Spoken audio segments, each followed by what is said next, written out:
So in today's video, I want to talk about something that might be seen as incredibly negative, but needs to be talked about. And that is copying or stealing somebody else's work and then putting in your showreel as if it was your own in order to get that job, that dream job that you always wanted. This is all kinds of bad for so many reasons. And the worst bit is that you most likely will steal somebody else's job that rightly deserves it. I have heard more than one story about this, and most recently I was talking with a very good friend of mine that lost a massive opportunity, had to travel across the pond to actually have an interview just to be confronted on why he stole animations from another animator, while he knew, I know, that he made those animations in the first place. A horrible situation to be in, and I think this is why I need to make this video so it doesn't happen to other people like yourself watching this video right now. So without further ado, let's get started.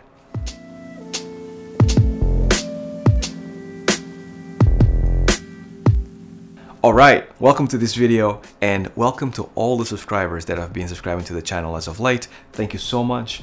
We are just about to actually hit 44,000 I think at this point, and it's really cool. Cannot wait to that 50, cannot wait to get that 100. Please spread the word on the channel, and if you haven't subscribed, consider subscribing if you like this video and liking and commenting. Now for the subject of this video, which is all about copying people's work and making it your own, and lies and deceit. Oh my god, the drama, right? So this is really bad for this industry because I'm starting to see it more and more. I think it comes from the place, for most animators, of really wanting to get a dream job, right? You see games, you love games, you want to get into the games industry, you start to find out that perhaps you've been applying with your own work many years and you cannot get a job anywhere. And all of a sudden you decide, what if I actually copy a shot that is absolutely amazing, that is similar to the stuff that I've been doing, and then send that to make sure that my showreel is better. I guess that's where it's coming from, or something similar to that nature. Here's what happens in the industry, and this is to discourage anybody that is thinking about doing these things or have done these things to not do this. Now, the very first thing that most likely will affect to you personally if you go this route is pride.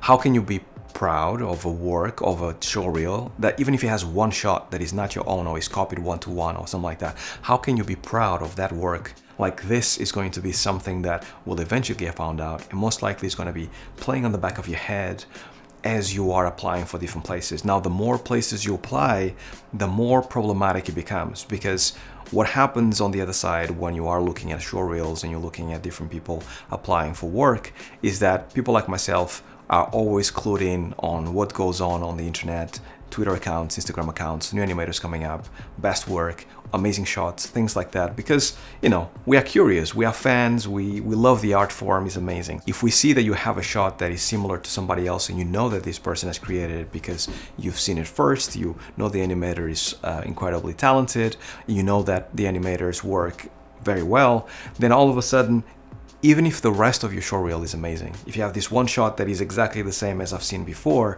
you immediately disregard this whole work, this whole showreel as being non-valid, right? Because you have one shot that actually you copied one-to-one what somebody else did, or perhaps you followed the tutorial to the line. What you are looking for as somebody that is hiring is reasons for you to actually almost disregard the work, especially when you are working on a AAA studio.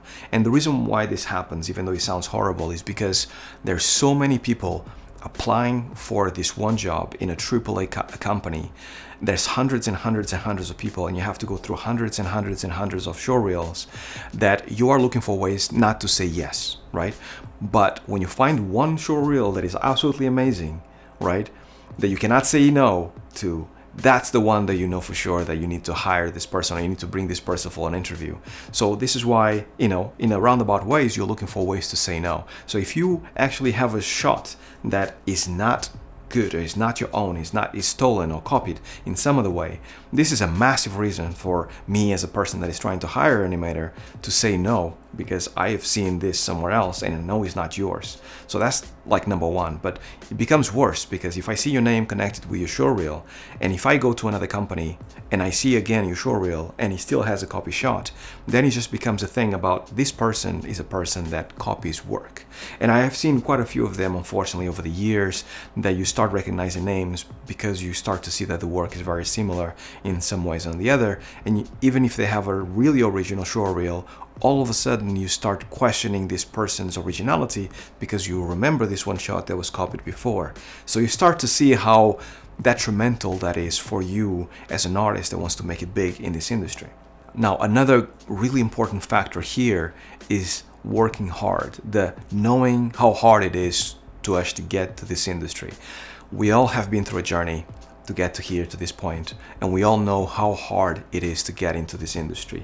Now, if you like copy somebody's work or steal somebody's work, it's a sign to me that you're not willing to put in the work to actually get to this place. And this goes for sports, this goes for animation, it goes for, you know, most roles in games as well. You need to get here in a fair way. Like, even if you have a showreel that is not great, right? Just the fact that you made all original shots, all unique ideas, and you work incredibly hard to make it as good as possible. Even if you don't get that job, I will respect you much more knowing that you in the future will get that job. And me, as somebody that is looking at showreels, I actually see a bunch of different people that I might not hire, but I want to keep an eye on because I know that they have lots of potential. So this person might not be ready now, but he will be ready in a few years from now. And what I like to do is normally send feedback to the people and go, I think your showreel is great and it has lots of potential. It's not what we're looking for right now, but genuinely spend 6 months, a year, 2 years working on your skills, and 100% you're going to get a job, even if not here, somewhere else. And that's what you want, right? You want to make sure that people can see progress. Every 6 months to a year, you're sending a new showreel with more shots, different shots, more original ideas, all your own, all original. So that's the other side of the coin, right? One side is being, no, this guy is connected to this stealing or copying idea. The other side is being like, this guy is connected with all original ideas, lots of hard work, in the right path, and he's gonna have a bright future ahead of him. You have to be more on this side than on that side. Now, there's also the fact of, like, you know, having recognition and respect from your peers. I like to actually send the showreel of the person that I think might be a good fit to the rest of the team and be like, what do you guys think? Like, I think this person is talented. Do you guys think the same? Do you guys think you'll be like a nice person to bring along? If the rest of the team goes, damn, this is an amazing showreel. Oh my God, this shot specifically is amazing. Oh, I like this shot, how he did this and this stuff. People get excited, which then means that by the time we interview you and hire you, then the whole team is like, oh, you're the guy, you're the girl that did this thing, and it was absolutely amazing. And you get respect from your peers because they haven't seen it. It's like a new shot or a new idea, or you came up with something really original and super amazing. So you want to be that person. You want to be the person that actually kind of has that idea, that showreel that people get excited. Now, the opposite of this idea is being the person that copies and, you know, steals from others, which then becomes very much of, maybe me as a director, I wouldn't do this, but maybe me as a lead or director can be like, check this out. This guy, this girl is actually kind of copying this work that is obviously from these other people. Keep an eye out, right? Once again, small industry, people talk. Make sure that you actually kind of like do it the right way all the time. Now, the last two things that I want to talk about is stealing opportunities from other people and also your reputation. Stealing, I think, is you're not really stealing the work of somebody, you're not really copying the work of somebody.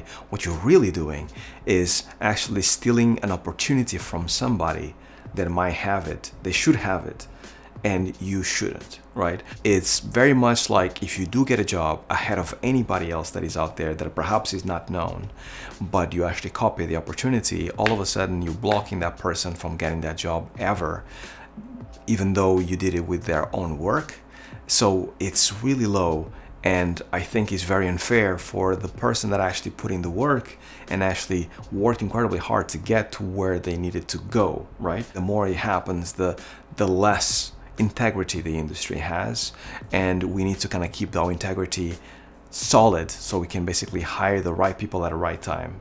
If this happens quite often, and I feel like it's happening more now than ever, we start questioning everything, right? We might get to one day that whenever we receive a short reel, we might have to like check the integrity and the validity of the work before we can even consider the person for the job. And that would be a really sad day. Having integrity, I think, should be like, you know, a no-brainer in this industry. So I don't want to get there, so this is why I'm making this video. So hopefully you guys don't do that and kind of discourages you to do it. Now, if you are an artist, if you have been through it, and you want to know some tips, at least from me, of how not to be in that position, or how to get out of that position of being the one that, you know, you got your work stolen and now you cannot actually get to it. Maybe you actually get confronted in another studio. Why did you copy this work? Even though you were the one that made the work. So I think that being in social media and sharing your work as soon as possible is super important nowadays. We are at an age that people need to validate, especially with the AI around the corner, people need to validate that this work is 100% yours. And making sure that you are the person connected to the work at all times. When you release a game, a movie, VFX, whatever it is that you have done, as soon as you possibly can, make sure that you put it out there, put a short reel together, a few shots together, edit it. You don't even have to do it to apply for a job. Just put it together so you can show this shot's here from this big IP that just released and it was very successful and it had 10 out of 10s. This work is mine.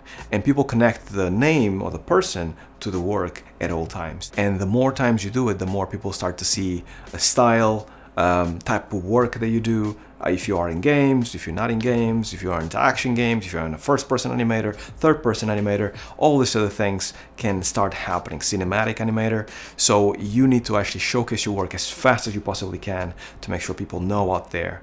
And do it before you even apply for a job as well, because when you apply for a job, people might not tell you on the comments, on the likes or anything like that, but if the work is actually seen and shared by a bunch of different people in the industry, most likely other people within the industry know about it, which means that by the time you send your show reel and you're already known in social media and you just like, you know, shared your work somewhere, people, when they see it internally in the studio, go like, oh, this is the guy that I've seen here on social media, or the girl that I've seen here on social media that has done these things. So I know that this is real, I know this is valid, let's bring him over for an interview.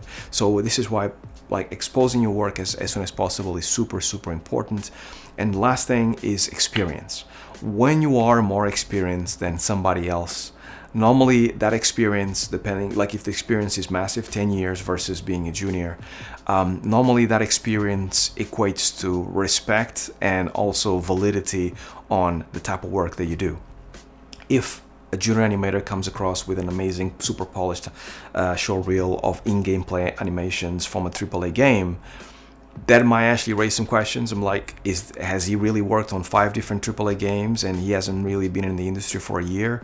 How, right? But then if the animator, you know, that is kind of like also applying, has 10 years of experience and has the same show reel, then all of a sudden it's like, this now makes sense. He has 10 years experience, he has worked in different places, and he had time to mature his skills to make sure that they actually are at this level that are absolutely amazing, right? So now we can bring him on board for interviews and ask him about how does he work, his workflows, all that stuff. This is another point that is super important. Build experience as best as you can, as fast as you can, work in different places, to make sure that people know you work. And also that reputation factor that I mentioned before, the more you build it, the more people will be like, this is this person. I doubt like they will lie about the shot that they made, right? Now, for anybody out there that is actually kind of like on the borderlines, you might be the animator that actually maybe worked on the crowd scenes on the back of the big scene, or you might have worked animating a candle on the background, or you might have worked on setting up the mocap for a shot, but then it was given to an animator, right?